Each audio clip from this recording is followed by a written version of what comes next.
औज़ बिल्लाहि मिनश शैतानिर रजीम बिस्मिल्लाहिर रहमानिर रहीम रब्बे ज़िदनी इल्मा। ऐ अल्लाह ताला मेरे इल्म में इजाफा फरमा और मुझे सच बोलने की तौफीक दे। अस्सलाम वालेकुम जिन जान पाकिस्तान जी। ओए गोली क्यों चलाई हो? जिन जान पाकिस्तान जी, हालात आपके सामने है। जो जंग ने कबाड़ कर दी है, अब आप सिर्फ अल्लाह ताला पाकिस्तान की हिफाजत फरमाए और इमरान खान की। अगर कोई बंदा है ये अमन लेके आ सकता है तो वो है इमरान खान। ये मेरी बात याद रखें जिन जान पाकिस्तान जी, ये जितने मर्जी जोर लगा लें, खुदा की कसम वो आ रहा है। मैं खुदा की कसम खाकर आपको कहता हूं, रमजान का महीना है कि वो आ रहा है। ये कहां तक उसे रोकेंगे? जिन जान पाकिस्तान जी, जैली केस हैं सारे। आप समझते हैं एक केस असल नहीं है। ये क्या कोई चीज इनको नजर नहीं आती तो ये 9 मई निकाल लेते हैं। कैसा एक सिलसिला इन्होंने बनाया, आप ये देखें। ये कैसा सिलसिला है कि 9 मई पावर 9 मई तो यह 9 मई 9 मई 9 मई, फिर सबको सजा, जिसको मर्जी पकड़ लें। 10 साल देनी है, 15 साल दे। 10 साल से कम तो है नहीं, क्योंकि वो जमानत हो जाती है ना 10 साल से कम हो तो। ये इनका तौर तरीका है। ये इसलिए यानी कि 10 साल से ज्यादा सजा देते हैं कि 10 साल तक जमानत नहीं लेती अदालत। तो ये अदालतें भी आपको पता है, सारे जज भी बगैरत दे बच्चे ने, ਜਿਹੜੇ ਲੈਕੇ ਆਏ ਨੇ ਜਿਨ੍ਹਾਂ ਨੂੰ। ਤੇ ਜਿਹੜੇ ਅਸਲ ਜੱਜ ਹੈਗੇ ਨੇ ਉਹ ਤੇ ਵਿਚਾਰੇ ਅਸਤੀਫੇ ਦੇ ਕੇ ਚਲੇ ਗਏ ਨੇ ਆਪਣੀਆਂ ਇੱਜ਼ਤਾਂ ਬਚਾ ਕੇ। ਉਹਨਾਂ ਨੂੰ ਪਤਾ ਹੈਗਾ ਸੀ ਕਿ ਇਹ ਹੁਣ ਸਾਡੇ ਨਾਲ ਕੀ ਹੋਣਾ। ਘਰਾਂ ਦੇ ਵਿੱਚ ਜਿੰਨ ਜਾਨ ਜੀ ਕੈਮਰੇ ਤੇ ਲਾ ਦਿੰਦੇ ਨੇ ਬੈੱਡਰੂਮਾਂ 'ਚ। ਤੁਸੀਂ ਇੱਥੋਂ ਅੰਦਾਜ਼ਾ ਲਾਓ ਨਾ ਕਿ ਅਗਲਿਆਂ ਨੂੰ ਕਿਸ ਤਰ੍ਹਾਂ ਇਹਨਾਂ ਨੇ ਪਰੇਸ਼ਾਨ ਕੀਤਾ। 70 ਸਾਲ ਦੇ ਬੰਦੇ ਆਜ਼ਮ ਸਵਾਤੀ, ਤੁਸੀਂ ਦੇਖੋ ਨਾ, ਉਹਦੀ ਘਰ ਭੇਜ ਦਿੱਤੀ ਹੈ ਵੀਡੀਓ ਦੀ ਬੱਚੀ ਨੂੰ, ਕਹਿ ਲੈ ਦੇਖ ਯਾਰ ਕੋ ਗੱਲ ਹੈ ਭਲਾ ਕਰਨ ਵਾਲੀ। ਅੱਲਾ ਤੇ ਦੇਖ ਰਿਹਾ ਨਾ ਕਿੰਨਾ ਕੁ ਜ਼ੁਲਮ ਕਰਨਾ ਹੀ ਹੈ। ਮਨੀਰੇ ਮਿਸਤਰੀ ਜ਼ਹਿਨੀ ਮਰੀਜ਼, ਇਹ ਸਭ ਜ਼ਹਿਨੀ ਮਰੀਜ਼ ਕੋਲੋਂ ਨਿਸ਼ਾਨ ਔਰਤ ਕਰਵਾ ਰਹੀ ਹੈ। ਜਿਨ ਜਾਨ ਪਾਕਿਸਤਾਨ ਜੀ, ਤੁਹਾਨੂੰ ਮੈਂ ਹਕੀਕਤ ਕਹਿਣਾ ਹੈ, ਇਸ ਗੱਲ ਨੂੰ ਤੁਸੀਂ ਮੰਨ ਲੈਣਾ। ਇਹ ਮੇਰੀ ਗੱਲ ਨੂੰ ਡਿਨਾਈ ਨਹੀਂ ਕਰਨਾ। ਕੌਣ ਕਰਵਾ ਰਿਹਾ ਹੈ? ਰਾਤਾਂ ਨੂੰ ਪਾਣੀ ਕੌਣ ਸੁੱਟਦਾ? ਸਰਦੀਆਂ ਦੇ ਵਿੱਚ ਕੌਣ ਸੁੱਟਵਾਉਂਦਾ? ਇਹੋ ਹੀ ਕੱਚ ਕੁਈਨ। ਤੇ ਇਹ ਜਿਨ ਜਾਨ ਪਾਕਿਸਤਾਨ ਜੀ, ਕਿਉਂਕਿ ਜ਼ਾਲਮ ਔਰਤ ਹੈ। ਰੱਬ ਦੀ ਕਸਮ ਹੈ, ਇਸ ਦੌਰ 'ਚ ਹਿੰਦਾਂ ਵੀ ਹੁੰਦੀ, ਉਹ ਵੀ ਸ਼ਰਮਾ ਜਾਂਦੀ ਹੈ ਦੇਖ ਕੇ।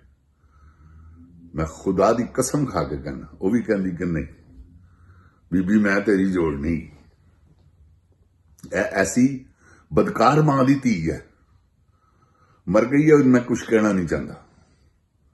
ਇਹਦੀ ਮਾਂ, ਹਾਂ, ਕਿਉਂਕਿ ਮੀਆਂ ਨਾਲ ਉਹਦਾ ਫੱਡਾ ਸੀ। ਮੀਆਂ ਜ਼ਾਨੀ ਆਦਮੀ ਸੀ, ਔਰਤਾਂ ਨਹੀਂ ਬਰਦਾਸ਼ਤ ਕਰਦੀਆਂ, ਉਹ ਵੀ ਫਿਰ ਰੱਖ ਲੈਂਦੀਆਂ ਬੰਦਾ। ਜਿਹੜਾ ਬੰਦਾ ਜ਼ਾਨੀ ਹੋਵੇ ਨਾ, ਉਹਦੀ ਬੁੱਢੀ ਵੀ ਯਕੀਨ ਕਰੋ ਤੁਸੀਂ ਖਰਾਬ ਹੋਏ। 99% ਤੇ ਹੈਗੀ ਜੇ। ਕੋਈ ਕਦੀ ਭਾਵੇਂ ਵਿਚਾਰੀ ਉਹਦਾ ਸਾਂਭ ਕੇ ਬੈਠੀ ਹੋਵੇ, ਨਾਲੇ ਕੀ ਹੈ, ਕਿਉਂ ਕਰਨਾ ਹੈ ਬਈ। ਮੇਰੀ ਸ਼ਾਦੀ ਹੋਈ ਹੈ, ਮੈਨੂੰ ਅੱਲਾ ਨੇ ਬੀਵੀ ਦਿੱਤੀ ਹੈ, ਮੈਂ ਕਿਸੇ ਦੀ ਜਾ ਕੇ ਧੀ ਭੈਣ ਨੂੰ ਕਰਾਂਗਾ ਤੇ ਅਗਲੀ ਵੀ ਸੋਚਦੀ ਅੱਛਾ ਤੂੰ ਇਹ ਕੀਤਾ ਤੇ ਮੈਂ ਵੀ ਕਰਨ ਲੱਗੀ। ਜਾ ਰੋਕ ਕੇ ਦਾ ਤੇ ਇਨਸਾਨ ਹੈ, 2 ਪੈਰਾਂ ਵਾਲੇ ਨੂੰ ਕੌਣ ਡੱਕ ਸਕਦਾ? ਇਹ ਸਵਾਲ ਹੀ ਪੈਦਾ ਨਹੀਂ ਹੁੰਦਾ। ਤੇ ਇਹ ਜਿਨ ਜਾਨ ਪਾਕਿਸਤਾਨ ਜੀ ਲੋਫਰ ਲੋਕ ਨੇ, ਇਹਨਾਂ ਨੇ ਪਾਕਿਸਤਾਨ ਨੂੰ ਬਰਬਾਦ ਕਰ ਦਿੱਤਾ। ਯਕੀਨ ਕਰੋ ਤੁਸੀਂ, ਅੱਗੇ ਤੁਸੀਂ ਦੇਖੋ। ਇਹ ਮਨੀਰਾ ਮਿਸਤਰੀ ਅਗਰ ਜ਼ਹਿਨੀ ਮਰੀਜ਼ ਨਾ ਹਿਲਿਆ, ਇਹਨੂੰ ਨਾ ਹਿਲਾਇਆ, ਕਿਉਂਕਿ ਇਦੋਂ ਬਾਅਦ ਇੱਕ ਹੱਲਾ ਵੱਜਣਾ ਜੇ, ਉਹਦੇ 'ਚ ਇਹਨੇ ਜਾਣਾ ਔਰ ਉਸ ਹੱਲੇ ਦੇ ਵਿੱਚ ਇਹਨੇ ਬੰਦਾ ਮਾਰਨਾ। ਕੋਸ਼ਿਸ਼ ਕਰਨੀ ਹੈ ਕਿ ਮੈਂ ਫਿਰ ਉਹੋ ਜਿਹੀ ਦਹਿਸ਼ਤ ਪਾ ਲਵਾਂ, ਲੇਕਿਨ ਉਹ ਬੰਦਾ ਮਾਰਨਾ ਇਹਨੂੰ ਮੁੱਲ ਪੈ ਜਾਣਾ। ਇਹ ਹੁਣ ਹੋਇਆ ਸੀ ਨਾ ਈਰਾਨੀ ਐਮਬੈਸੀ ਨੇ, ਕੀ ਹੋਇਆ? ਖਾਮਨਾਈ ਸਾਹਿਬ ਸ਼ਹੀਦ ਹੋਏ ਨੇ ਤੇ ਦੂਸਰੇ ਦਿਨ ਜਿਹੜਾ ਇਹਨਾਂ ਨੇ ਵਾਕਿਆਤ ਹੋਏ ਨੇ, ਕਿੱਡੀ ਜ਼ਿਆਦਤੀ ਕੀਤੀ ਇਹਨਾਂ ਨੇ ਗੋਲੀਆਂ ਚਲਾ ਕੇ, ਫਿਰ ਬੰਦੇ ਮਾਰੇ ਨੇ। ਤੇ ਉਹ ਜਿੰਨ ਜਾਨ ਪਾਕਿਸਤਾਨ ਜੀ ਕੋਈ ਗੱਲ ਨਹੀਂ ਗੀ, ਮਾਰ ਲਵੇ ਕਿੰਨੇ ਕੁ ਮਾਰਨੇ, ਸਾਰਾ ਪਾਕਿਸਤਾਨ ਤੇ ਨਹੀਂ ਨਾ ਮਾਰ ਦੇਗਾ, ਸਾਰਾ ਪਾਕਿਸਤਾਨ ਇਮਰਾਨ ਖਾਨ ਦੇ ਨਾਲ ਟੁੱਟ ਪਿਆ ਹੈ। ਇਹਨੂੰ ਤੇ ਬੇਵਕੂਫ ਨੂੰ ਪਤਾ ਹੀ ਨਹੀਂਗਾ, ਆਪਣੇ ਘਰ ਵੋਟ ਪਵਾਵੇ ਤੇ ਤਾਂ ਇਹਦੇ ਘਰ ਚੋਂ ਇਮਰਾਨ ਖਾਨ ਜਿੱਤੇ, ਇਹ ਗੱਲ ਪੱਕੀ ਗਈ। ਇਹਨੂੰ ਲੋਕ ਇੰਨੀ ਕੁ ਨਫ਼ਰਤ ਕਰ ਰਹੇ ਨੇ, ਇੰਨੀ ਕੁ ਨਫ਼ਰਤ ਕਰਦੇ ਨੇ। ਜਿਹੜੇ ਆ ਤੁਸੀਂ ਇਹਦੇ ਕੋਈ ਦੇਖਦੇ ਹੋ ਨਾ ਪ੍ਰੈਸ ਕਾਨਫਰੰਸਾਂ, ਇਹ ਸਾਰੇ ਆਪਣੇ ਬੰਦੇ ਨੇ ਇਹਨਾਂ ਦੇ। ਹੁਣ ਹਸਨ ਅਯੂਬ ਵਰਗਿਆਂ ਨੂੰ ਸਦਾਰਤੀ ਅਵਾਰਡ ਮਿਲ ਗਿਆ, ਉਹ ਨਸਰੁੱਲਾ ਮਲਕ ਸਦਾਰਤੀ ਅਵਾਰਡ ਮਿਲ ਗਿਆ। ਹੈ ਨਹੀਂ ਯਾਰ ਇਸ ਕਾਬਲ ਬੰਦੇ। ਤਲਤ ਹੁਸੈਨ ਬਗੈਰਤ ਦਾ ਬੱਚਾ ਆਪਣੇ ਆਪ ਨੂੰ ਸੈਯਦ ਕੋ ਆਂਦਾ, ਕਿਸੇ ਖਾਨਗੀ ਦਾ ਬੱਚਾ, ਤੇ ਸਵਾਲ ਹੀ ਪੈਦਾ ਨਹੀਂ ਹੁੰਦਾ। ਅਗਰ ਸੈਯਦ ਹੈਗੇ ਨੇ ਤੇ ਫਿਰ ਅੱਲਾ ਮਾਫ ਕਰੇ, ਤੌਬਾ ਇਸਤਗਫਾਰ। ਇਹੋ ਜਿਹੇ ਸੈਯਦ ਉਸਲੇ ਹੁੰਦੇ ਨਾ ਕੋਈ ਵੀ ਨਾ ਮੰਨਦਾ।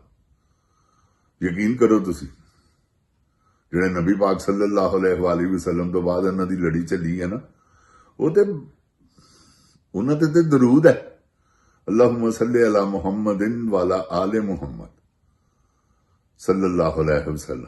ਤੇ ਗੱਲ ਹੈਗੀ ਹੈ ਜਿੰਨ ਜਾਨ ਪਾਕਿਸਤਾਨ ਜੀ, ਉਹ ਤੇ ਦਰੂਦ ਵਾਲੇ ਇਹ ਕਿਹੜੇ ਸੈਯਦ ਨੇ? ਓਏ ਤੁਹਾਨੂੰ ਮੈਂ ਕੀ ਦੱਸਾਂ, ਕਿੱਡੇ ਵੱਡੀਆਂ ਖੱਚਾਂ। ਇਹ ਜਿਹੜੀ ਆਸਮਾ ਸ਼ਰਾਜ਼ੀ ਹੈ, ਬਹੁਤ ਵੱਡੀ ਖੱਚ ਔਰਤ, ਉਹ ਗਰੀਦਾ ਫਰੂਕੀ, ਉਹ ਉਸ ਤੋਂ ਵੱਡੀ ਖੱਚ ਔਰਤ ਹੋਰ ਕਈ ਬੈਠੀਆਂ ਹੋਈਆਂ ਨੇ ਆਪਣੇ ਆਪ ਨੂੰ ਸੈਯਦਾ ਕੁਹਾਣ ਵਾਸਤੇ। ਤੇ ਲੋਫਰ ਔਰਤਾਂ ਨੇ, ਯਕੀਨ ਕਰੋ, ਬਦਬੂਦਾਰ। ਤੇ ਇਹੋ ਜਿਹੀਆਂ ਔਰਤਾਂ ਜਿਹੜੀਆਂ ਨੇ, ਇਹੋ ਜਿਹੇ ਜਿਹੜੇ ਮਰਦ ਨੇ, ਉਹ ਸੈਯਦ ਕੁਹਾਣ ਦੇ ਕਾਬਲ ਹੈ ਨੇ? ਮੈਨੂੰ ਤੁਸੀਂ ਇਹ ਦੱਸੋ। ਉਹ ਸਲੀਮ ਬੁਖਾਰੀ, ਉਹਦੀ ਸ਼ਕਲ ਹੈ ਸੈਯਦਾਂ ਦੀ? ਸੈਯਦ ਤੇ ਵੈਸੇ ਹੀ ਦੇਖ ਕੇ ਬੰਦਾ ਕਵੇ ਓਏ ਐ ਸੈਯਦੀ। ਸੈਯਦਾਂ ਨੂੰ ਤੇ ਇਹੋ ਜਿਹਾ ਸ਼ਰਫ ਅੱਲਾਹ ਤਾਲਾ ਨੇ ਦਿੱਤਾ ਹੈ। ਇਹ ਉੱਠਦੇ ਨੇ ਪਿੱਛੋਂ 4 ਪੀੜ੍ਹੀਆਂ ਚੈੱਕ ਕਰੋ ਤੇ ਮਰਾਸੀ ਨੇ, ਫਿਰ ਕੋਈ ਕੁਰੈਸ਼ੀ ਬਣ ਜਾਂਦਾ, ਕੋਈ ਹਾਸ਼ਮੀ ਬਣ ਜਾਂਦਾ, ਤੇ ਕੋਈ ਅੱਲਾ ਮਾਫੀ ਦੇਵੇ ਜ਼ੈਦੀ ਬਣ ਜਾਂਦਾ, ਤੇ ਪਤਾ ਨਹੀਂ ਕੀ ਬਣ ਜਾਂਦੇ ਨੇ ਸੈਯਦ। ਤੇ ਅੱਲਾਹ ਤਾਲਾ ਦੀ ਕਸਮ ਕੋਈ ਸੈਯਦ ਵਾਲੀ ਗੱਲ ਨਹੀਂ ਇਹਨਾਂ 'ਚ। ਤੇ ਇਹ ਜਿੰਨ ਜਾਨ ਪਾਕਿਸਤਾਨ ਜੀ, ਪਾਕਿਸਤਾਨ ਨੂੰ ਬਰਬਾਦ ਕਰਨ ਵਾਲੇ ਲੋਕ ਨੇ। ਇਹ ਮੈਂ ਤੁਹਾਨੂੰ ਹਕੀਕਤ ਕਹਿ ਰਿਹਾ। ਤੇ ਜੋ ਹਸ਼ਰ ਇਹਨਾਂ ਨੇ ਪਾਕਿਸਤਾਨ ਦਾ ਕਰ ਦਿੱਤਾ ਹੈ ਨਾ, ਉਹ ਤਲਤ ਹੁਸੈਨ ਦੇਖੋ ਆਪਣੇ ਪੁੱਤਰ ਨੂੰ ਕ੍ਰਿਕਟਰ ਬਣਾਉਣ ਵਾਸਤੇ, ਉਹ ਕੀ ਉਹਨੇ ਵੀ ਸਾਰਾ ਕੁਝ ਮੂੰਹ 'ਚ ਪਾ ਲਿਆ, ਲੋਲੀਪੌਪ ਚੂਸ ਰਿਹਾ ਵਾ ਸਭ ਦੇ। ਅਗਲੇ ਲੋਲੀਪੌਪ ਫੜਾਉਂਦੇ ਨੇ, ਅੱਲਾ ਫੜ ਬਈ ਚੱਲ ਕਿ ਮੇਰਾ ਬੱਚਾ ਕ੍ਰਿਕਟਰ ਬਣ ਜਾਵੇ। ਖੋਤੀ ਦੇ ਆ ਪੁੱਤਰਾ, ਹੋ ਸਕਦਾ ਵਾ ਕਦੀ ਇੰਜ 18 ਬੰਦੇ ਪਿੱਛੇ ਛੱਡ ਕੇ ਤੇਰਾ ਪੁੱਤਰ ਅੱਗੇ ਆ ਗਿਆ ਤੇ ਇਨਸ਼ਾਅੱਲਾ ਦੇਖੀ ਤੂੰ ਕਿਸ ਤਰ੍ਹਾਂ ਵਾਪਸ ਜਾਂਦਾ। ਕਾਰਕਰਦਗੀ ਨਾਲ ਨਹੀਂ ਰਹਿਣਾ ਨਾ। ਤੇ ਇਹ ਜਿੰਨ ਜਾਨ ਪਾਕਿਸਤਾਨ ਜੀ, ਇਹੋ ਜਿਹੇ ਬਗੈਰਤ ਲੋਕ ਨੇ। ਜਿਹੜਾ ਇਹਨਾਂ ਨੂੰ ਲੋਲੀਪੌਪ ਫੜਾਉਂਦਾ ਵਾ ਉਸੇ ਵੇਲੇ ਚੂਸਣਾ ਸ਼ੁਰੂ ਕਰ ਦਿੰਦੇ ਨੇ। ਤੇ ਉਹ ਜਿਹੜੀਆਂ ਬੈਠੀਆਂ ਹੋਈਆਂ ਨੇ, ਉਹ ਵੀ ਇਹੋ ਹੀ ਕੈਟਾਗਰੀ ਹੈ। ਹੋਰ ਤੇ ਸਵਾਲ ਹੀ ਪੈਦਾ ਨਹੀਂ ਹੁੰਦਾ। ਤੁਹਾਨੂੰ ਮੈਂ ਕੀ ਦੱਸਾਂ, ਜਿਹੜੀਆਂ ਰਾਤਾਂ ਨੂੰ ਮਹਿਫਲਾਂ ਸਜਦੀਆਂ, ਤੇ ਕੀ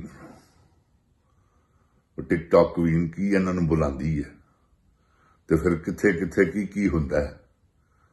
ਜਿੰਨ ਜਾਨ ਪਾਕਿਸਤਾਨ ਜੀ, ਅੱਲਾ ਹੀ ਹੈ। ਤੌਬਾ ਇਸਤਗਫਾਰ, ਅੱਲਾ ਮੈਨੂੰ ਮਾਫ ਕਰੇ। ਮੇਰਾ ਖੁਦਾਵੰਦ ਕਰੀਮ ਰਮਜ਼ਾਨ ਦਾ ਮਹੀਨਾ, ਕੋ ਮੇਰੇ ਮੂੰਹੋਂ ਗਲਤ ਗੱਲ ਨਿਕਲ ਗਈ ਹੈ ਤੇ ਯਾ ਅੱਲਾ ਮੈਨੂੰ ਮਾਫ ਕਰੀ। ਤੇ ਗੁਜ਼ਾਰਿਸ਼ ਹੈਗੀ ਹੈ, ਜਿੰਨ ਜਾਨ ਪਾਕਿਸਤਾਨ ਜੀ, ਹਕੀਕਤ ਹੈ, ਹਕੀਕਤ ਹੈ। ਇਹ ਤੇ ਕਹਿਣਾ ਹੀ ਪੈਂਦਾ, ਚੋਰ ਨੂੰ ਚੋਰ ਨਾ ਕਰੋ ਕਹੋਗੇ ਤੇ ਤੁਸੀਂ ਗਲਤ ਕਰ ਰਹੇ ਹੋ। ਅਗਰ ਤੁਸੀਂ ਕਿਸੇ ਨੂੰ ਵੇਖ ਲੈਂਦੇ ਹੋ ਨਾ ਚੋਰੀ ਕਰਦੇ ਆ, ਤੇ ਉਹ ਚੋਰ ਹੈਗਾ ਤੁਹਾਡੀ ਨਜ਼ਰ 'ਚ, ਉਹਨੂੰ ਸਮਝੋ ਕਿ ਇਹ ਚੋਰ ਹੈ। ਤੇ ਉਹਦੇ ਬਾਰੇ 'ਚ ਅਗਰ ਤੁਸੀਂ ਕਿਸੇ ਨੂੰ ਕਹਿੰਦੇ ਹੋ ਨਾ ਯਾਰ ਫਲਾਣਾ ਚੋਰ ਹੀ, ਕਿਉਂਕਿ ਤੁਸੀਂ ਤੇ ਦੇਖਿਆ ਉਹ ਕੋਈ ਬੁਰਾਈ ਨਹੀਂ, ਬੈਕ ਬੈਟਿੰਗ ਨਹੀਂ ਕੀ, ਸਮਝ ਗਏ ਨਾ। ਉਹਨੂੰ ਕੋਈ ਕਿ ਤੁਸੀਂ ਕਿਸੇ ਦਾ ਪਿੱਠ ਪਿੱਛੇ ਕੋਈ ਬੁਰਾ ਕਹਿ ਰਹੇ ਹੋ, ਉਹਨੂੰ ਉਹ ਹੈ ਹੀ ਬੁਰਾ, ਉਹਨੂੰ ਚੰਗਾ ਕੌਣ ਕਹੇਗਾ ਜਿਹੜਾ ਬੁਰਾ। ਤੇ ਜਿੰਨ ਜਾਨ ਪਾਕਿਸਤਾਨ ਜੀ, ਇਹਨਾਂ ਨੇ ਨਿਜ਼ਾਮ ਹੀ ਪੁੱਠੇ ਕਰ ਦਿੱਤੇ ਨੇ। ਮੇਰਾ ਅੱਲਾ ਜਾਣਦਾ ਜੇ, ਕਸਮ ਅੱਲਾ ਪਾਕ ਦੀ, ਇਹਨਾਂ ਨੇ ਪਾਕਿਸਤਾਨ ਨੂੰ ਇਹੋ ਜਿਹਾ ਸ਼ਿਕੰਜੇ 'ਚ ਵਾੜ ਦਿੱਤਾ ਹੈ ਇਹੋ ਜਿਹਾ ਇਹਨਾਂ ਨੇ ਵੇਲਣੇ 'ਚ ਸਮਝ ਲਵੋ ਤੁੰਨੇ ਆ ਤੁਹਾਨੂੰ ਸਾਰਿਆਂ ਨੂੰ। 55 ਰੁਪਏ ਪੈਟਰੋਲ ਦੇ ਵੱਧ ਕੇ ਨੇ, ਕੋਈ ਗੱਲ ਹੈ ਕਰਨ ਵਾਲੀ? ਦਿਨ ਜਾਨ ਜੀ 55 ਰੁਪਏ। ਉਹ ਕਹਿੰਦਾ ਸੀ ਚੋਰ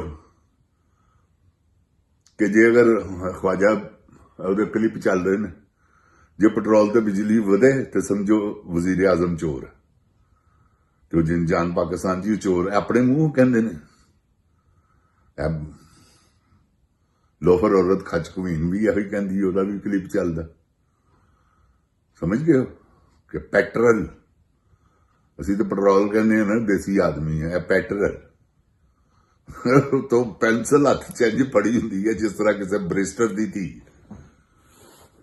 ਜਿਨ ਜਾਨ ਪਾਕਿਸਤਾਨ ਜੀ, ਇਹ ਤੁਸੀਂ ਦੇਖੋ ਨਾ ਕੀ ਐਕਸ਼ਨ ਨੇ ਉਹਦੇ, ਕੀ ਉਹਦੇ ਜੈਲੀਪਨ ਨੇ, ਕਿਉਂਕਿ ਪੜ੍ਹੀ ਲਿਖੀ ਨਹੀਂ ਨਾ ਹੈਗੀ, ਤਾਂ ਉਹਨਾਂ ਨੂੰ ਸ਼ੌਕ ਵੀ ਨਹੀਂ ਹੈਗਾ। ਉਰਦੂ ਤਾਂ ਸਹੀ ਲਿਖਣੀ ਨਹੀਂ ਆਉਂਦੀ, ਹਕੀਕਤ ਹੀ ਕੀ ਜੇ। ਉਹ ਰਾਤ ਨੂੰ ਲੈਸਨ ਲੈ ਲਿਆ, ਪੜ੍ਹ ਲਿਆ, ਥੋੜੀ ਜਿਹੀ ਇੰਗਲਿਸ਼ ਆਪਣੀ ਸਿੱਧੀ ਕਰ ਰਹੀ ਹੈ ਐਵਰੀ ਡੇ, ਤੇ ਉਹਦੇ 'ਚ ਹੈਗਾ ਕਿ ਉਸਤਾਦ ਦਾ ਬੜਾ ਵੱਡਾ ਦਲ ਹੈ ਪਰਵੇਜ਼ ਰਸ਼ੀਦ। ਇਹ ਸਾਰਾ ਕੁਛ ਉਹਦਾ ਸਿਖਾਇਆ ਹੈ, ਉਹੀ ਜੋ ਕਹਿੰਦਾ ਕਰਦੀ ਹੈ। ਤੇ ਜਿਨ ਜਾਨ ਪਾਕਿਸਤਾਨ ਜੀ ਬੜਾ ਹੀ ਬੁਰਾ ਕਰਦੀ। ਅੱਲਾਹ ਤਾਲਾ ਆਪਣੀ ਹਿਫਜ਼ੋ ਈਮਾਨ 'ਚ ਪਾਕਿਸਤਾਨ ਨੂੰ ਰੱਖੇ। ਜਿਨ ਜਾਨ ਪਾਕਿਸਤਾਨ ਜ਼ਿੰਦਾਬਾਦ, ਜਿਨ ਜਾਨ ਪਾਕਿਸਤਾਨ ਦੀ ਆਵਾਮ ਜ਼ਿੰਦਾਬਾਦ, ਇਮਰਾਨ ਖਾਨ ਜ਼ਿੰਦਾਬਾਦ। ਓਏ ਗੋਲੀ ਕਿਉਂ ਚਲਾਈ ਬਦਿਆ ਪੁੱਤਰਾ?